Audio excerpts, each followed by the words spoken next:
একটু চুপ থাকতে বলছি, কথা বলে একটু অসুবিধা তোমাদেরকে অনুরোধ করছি। আজ ভারত মায়ের পবিত্র, পরম পবিত্র সাধারণতন্ত্র দিবস। দেশমাতৃকা আমাদের স্বাধীন হয়েছিল 1947 খ্রিস্টাব্দের 15ই আগস্ট। কিন্তু সেই স্বাধীনতা, আমাদের যে স্বাধীনতা 1947 খ্রিস্টাব্দের 15ই আগস্ট খানিকটা দ্বিখণ্ডিত স্বাধীনতা আমরা পেয়েছিলাম। যে স্বাধীনতাকে আমরা প্রকৃত স্বাধীনতা বলে মনে করতে পারিনি, কারণ আমাদের ভারত মা যা 5,000, 10,000, 15,000 বা অনেক অনেক বেশি বছর ধরে এক অখণ্ড ভারতীয় জাতিসত্তা হিসাবে ছিল। ইংরেজ কূটনীতির ছবলে তা হিন্দু মুসলিম বিভাগ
প্রাণ হিসেবে আমার জন্মভূমি। তোমরা এই যে কথাগুলো দিবে আর নিবে, মিলাবে মিলিবে, যাবে না ফিরে এই ভারতের মহামানবের স্বাগতকে। আমাদের ভারত, এখানে বহু বহু বিদেশি, অনেক বিদেশি এসছে ভারতবর্ষের মুখে। সাম্রাজ্যের অনুপকার মানুষটা নিয়ে এ প্রান্ত থেকে, মানে ভারতবর্ষের এক প্রান্ত থেকে অন্য প্রান্তে ছুটে বেরিয়েছি। তাদের সাম্রাজ্য প্রতিষ্ঠিত হয়েছে, কিন্তু ভারত কাউকে পরিত্যাগ করেনি। ভারতীয় জাতিসত্তা, যেটা চিকাগো ধর্ম মহাসংগ্রামে ঠাকুর শ্রীরামকৃষ্ণ সারদামায়ের বাণী নিয়ে স্বামী বিবেকানন্দ সারা পৃথিবীর সামনে বলেছিলেন, ভারত এক স্বপ্নের দেশ। যে সব আমরা রয়েছি সেই স্বপ্নের দেশে, যে দেশ সবাইকে আপন করার নীতিতে বিশ্বাস করে, যে দেশ সাম্প্রদায়িকতার বিশ্বাসে মানে কখনোই দ্বিখণ্ডিত হয়, যে দেশ মনে করে বৈচিত্র্যের মধ্যে ঐক্য, নানা ভাষা, নানা মত, নানা পরিধান, বিবিধের মাঝে দেখো মিলন মহান। আমাদের ধর্ম, অনেক ধর্মধর্মাবলম্বী অনেক মানুষ বাস করে, নানা হিন্দু, মুসলিম, শিখ, খ্রিস্টান, বৌদ্ধ, জৈন, পারসি, কিন্তু সবাই মানে আমাদের কাশ্মীর থেকে কন্যাকুমারী পর্যন্ত আমাদের একটাই ধর্ম, আমরা মানুষের ধর্ম।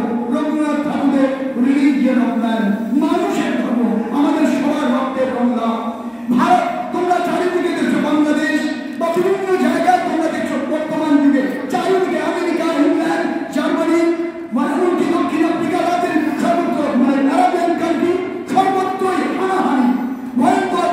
যাদের হাতে সামরিক খবর, ইসরায়েল প্যালেস্টাইনের যুদ্ধ দেখছো চারিদিকে, তাদের হাতে হানাহানি, যাদের সামরিক ক্ষমতা বেশি, ক্ষুদ্র দেশগুলিকে তারা আক্রমণ করছে সাংঘাতিকভাবে।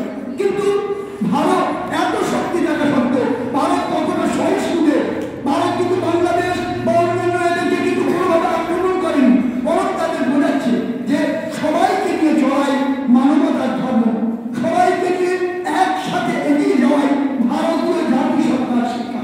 ভারত সেই মহান দেশ। নেতাজি সুভাষ বোস, দেশবন্ধু চিত্তরঞ্জন দাস, মহাত্মা গান্ধী, বাল গঙ্গাধর তিলক, পণ্ডিত জওহরলাল নেহরু, রাজেন্দ্র প্রসাদ, সর্দার বল্লভভাই প্যাটেল, সবাই কত বলবো, আবুল কালাম আজাদ, তোমরা জানো তাদের সেই মানে সীমান্ত গান্ধী, খান আব্দুল গফফার খান, সীমান্ত গান্ধীকে বলতো গান্ধী, অত্যন্ত অনুগম্য একজন অহিংস সৈনিক। সবাইকে নিয়ে পৃথ্বীরাজ বর্ধনাথ, ভগৎ সিং, মাস্টারদা সূর্য সেন, বিনয় বাদল, দীনেশ, মাতঙ্গিনী হাজরা, যিনি মাতঙ্গিনী হাজরার কথা তোমাদের মনে আছে, যিনি মানে ভয়ঙ্কর ভাবে সেই পতাকা, যাকে গান্ধী বলে বলা হতো, তিনি অহিংস পথে পতাকা নিয়ে যাচ্ছিলেন মেদিনীপুরে। ডাবল মানে খাদ্য সন্ধানী মাতঙ্গিনী হাজরা, ইংরেজরা বলেছিল আপনি পতাকা নামিয়ে দিন, তারপরে কেন আমরা গুলি করবো। পতাকার অন্যান্য অনেকেই ভয় পেয়ে গেছিল, কিন্তু সেই গান্ধী বুড়ি মাতঙ্গিনী হাজরা পতাকা ধরে রেখেছিলেন। তিনি আমাকে অস্বীকার করেছিলেন পতাকা, ইংরেজদের গুলি তার বুক বিদীর্ণ করে গেছিল, তিনি লুকিয়ে পড়েছিলেন মাটিতে। তোমরা অবাক হয়ে যাবে, যখন গুলিকে মাটিতে লুকিয়ে পড়ে তখনও তার হাতে তৎপর করে উঠছিল তার হাত ধরে ত্রিবর্ণ রঞ্জিত জাতীয় পতাকা।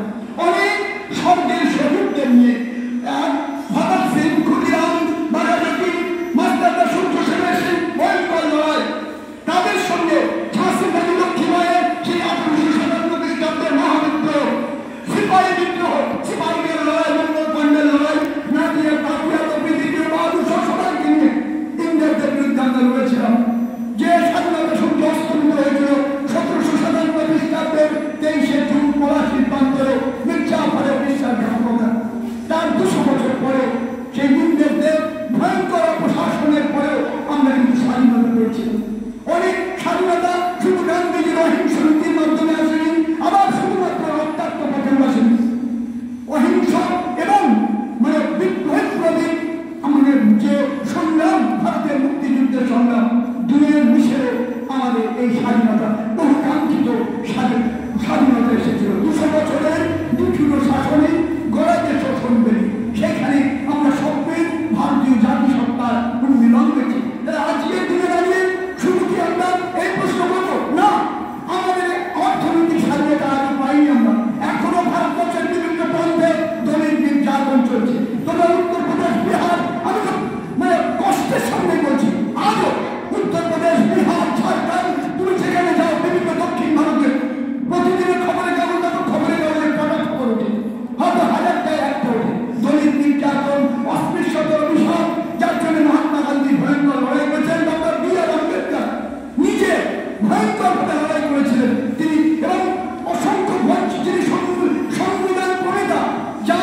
ছিলেন না, কারণ তাকে চলে যেতে হয়েছিল।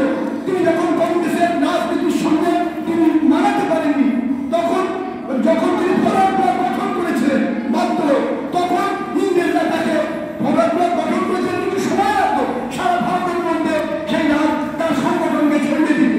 ইংরেজরা বলেছিল নেতাজি যখন ফরওয়ার্ড ব্লক গঠন করেছেন, তিনি যদি 6 মাস সময় পরে কংগ্রেস ও সারা মানুষ, সাধারণ মানুষ ফরওয়ার্ড ব্লকে যোগদান করবে।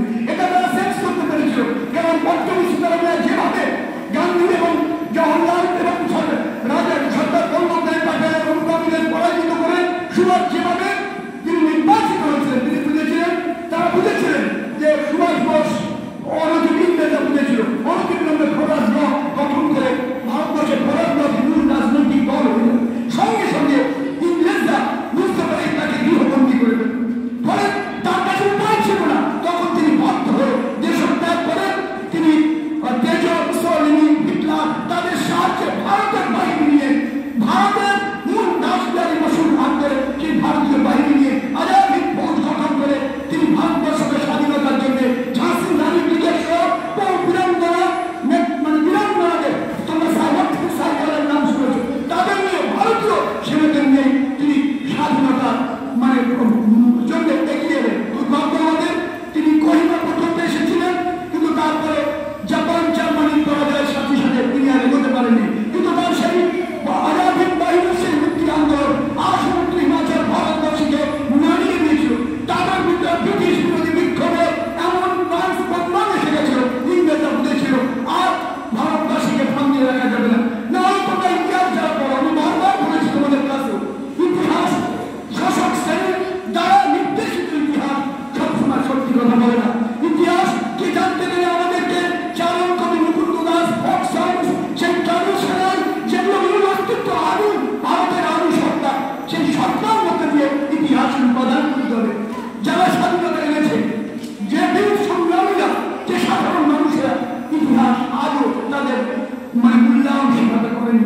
আজকের দিনে আমরা চাইব আমাদের প্রধানমন্ত্রী, রাষ্ট্রপতি, প্রধানমন্ত্রী এবং রাষ্ট্রপতি মহোদয় এবং ভারতের যারা রাজনীতি আছে তাদের কাছে আমরা বিনীত করবো, আপনারা নিশ্চিত করুন যেন কোনো কৃষককে না খেয়ে মরতে না হয়, কোন গরিব মানুষকে অস্পৃশ্যতার অভিশাপে জীবন্ত দগ্ধ হয়ে মারা না যেতে হয়। আজও হচ্ছে প্রতিদিন ভারতবর্ষে এই স্বপ্নের দেশে, সেই কোন আমাদের প্রতিবেশী দেশে কি হচ্ছে তার চেয়েও বড় কথা মনে হচ্ছে ভারতবাসী আমাদের এক স্বপ্নের দেশ, অসাম্প্রদায়িক চরিত্র দেশ।